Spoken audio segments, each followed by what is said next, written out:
Hi everyone, I'm here today to review Hidden Bodies by Caroline Kepnes. This is the second book in the You series by her, the first book being You and then this one being Hidden Bodies, and it is an adult psychological thriller. I received this book to review from the publisher via NetGalley in return for an honest review, and I was so excited to get this book. I can't even tell you how excited I was. You was easily my most favourite book of 2015. It was fantastic. If you're not sure of what this series is about, you really need to read the first book before you read the second book. So all you need to know from me is that I gave this book 5 stars. So if you've not read You, then please leave, because I will definitely end up spoiling You in some way, shape or form. There won't be any Hidden Body spoilers, but there will definitely be spoilers for You. So please leave, please go and read You, and then read Hidden Bodies, and then come back and talk about this wonderful series with me. So this series follows a character named Joe, and he is a nut job, an absolute nut job, and I couldn't believe during You how much I ended up caring about him.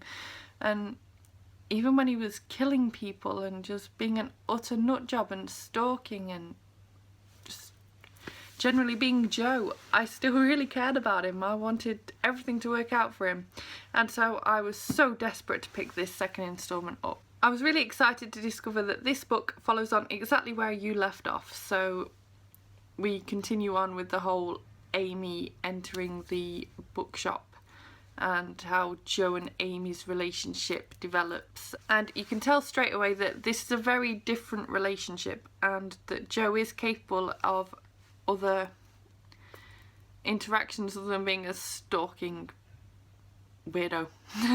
That's the best way I can put it. He seems a lot more normal, at least to begin with, and obviously things change very quickly as Hidden Bodies progresses.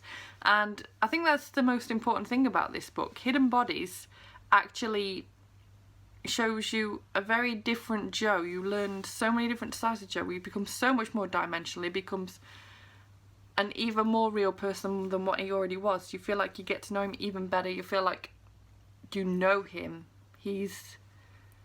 I don't want to use these words. He's your best friend almost. You feel that way, and it's terrible, and I can't help it. And I don't know what's wrong with me. I'm sure that many other people feel this way about Joe too, but I feel like I'm broken in some way. That I care about this serial killer, about this stalker, about this nut job. So yes, as I was saying, this book takes you and Joe in places you never thought that Joe could have gone or coped. He leaves New York and goes to different places. He meets lots of new people, makes friends, has relationships. And I almost feel like the best word to use for this book is a journey. Joe goes on a journey. It's a psychological journey, it's a physical journey, it's just a journey of life for Joe. And we go along on that journey with him, and I just feel like I just keep saying how wonderful this book is over and over again. I feel like that's all is coming out of my mouth, just love, lots of love. And that's how I feel for Joe. I just feel lots of love for Joe. Now this book is not without its trouble. Joe has his troubles in this book. As you'd expect, it's Joe. How long can he really stay on the straight and narrow before things go wrong? And he does cause himself more trouble than you ever could have imagined.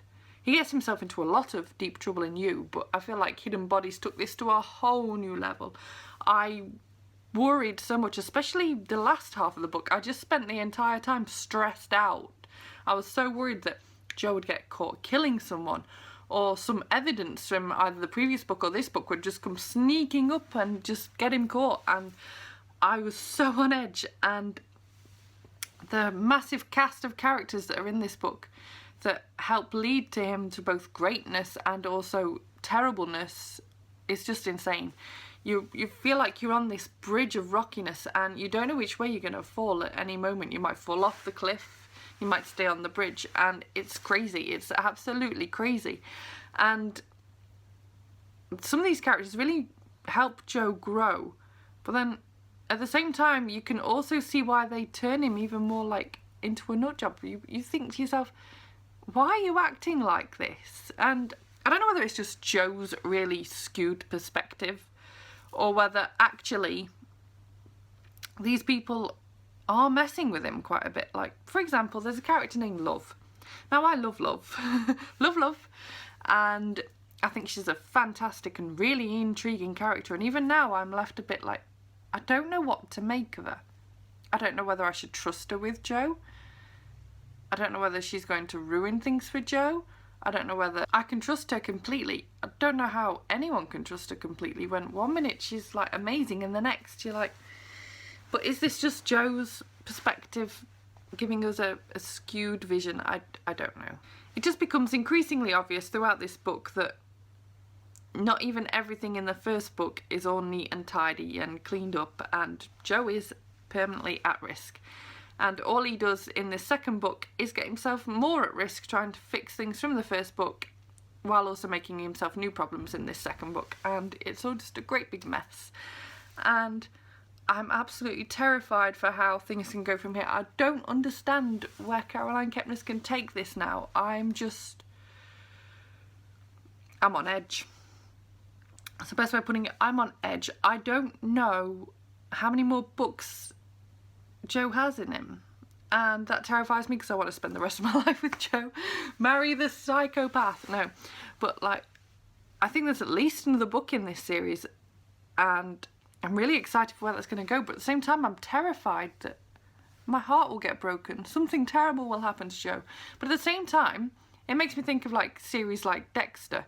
The whole time you're watching it, you're thinking, okay, I actually quite like Dexter. He's taken out the bad guys, cool. But this can't go on forever. This can't have a happy ending in the long run.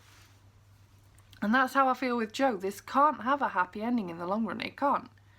What kind of message does that send out to the general population? Hey, stalk some people, kill some people. Don't worry about it. You'll have a happily ever after. I feel like Joe's either going to get himself killed or maybe he'd kill himself. No. Maybe... No, I don't think Joe would kill himself. And so the only other option is he gets arrested, and that's going to break my heart. And there are so many really close calls in this book, and I honestly don't understand how I'm meant to live through a third book without actually having some sort of breakdown. So as I mentioned, we meet a lot of new characters in this book, and I feel like they are all so well developed, they are so well fleshed out, they are so real. I feel like I know all these people. Obviously I feel like I know Joe, I feel like I'm married to him, but I feel like I know all of these people. The absolute amazingness of Caroline Kepnes' writing, I can't even explain it. I've never known an author like it. I feel like she's definitely up there with J.K. Rowling for me. I honestly, I don't even understand how someone can write a character like Joe. You must be pretty messed up a little bit up there. In a good way, obviously. It's not like she's going around killing people, as far as we know. But oh my god, this book. Joe is definitely one of my favourite characters of all time. I really hope that this review has made some sort of sense in between me going, I love Joe, I love Caroline Kepnes, I love Joe, I love Joe, I love Love, I love Joe. But yeah, this book, this series, up there with the all-time greats for me. If you like psychological thrillers, if you can handle a little bit of crudeness and sex, there's a lot of sex in this book. I will warn you there, a lot of sex. But if you can handle that and you are really intrigued as to how things continue for Joe, you should definitely carry on with this series. And if you are still watching this and you haven't read You, well done for spoiling yourself. Go and pick You up and read it right now. So thank you very much for watching. If you enjoyed this review, give it a thumbs up. Subscribe if you want to see more reviews, more bookish videos, more me gushing about Joe. If you want to see what I'm currently reading, you can friend request me on Goodreads or follow me on Goodreads, or you can follow me on Twitter. There are regular updates on there. And I will see you very soon. Bye bye.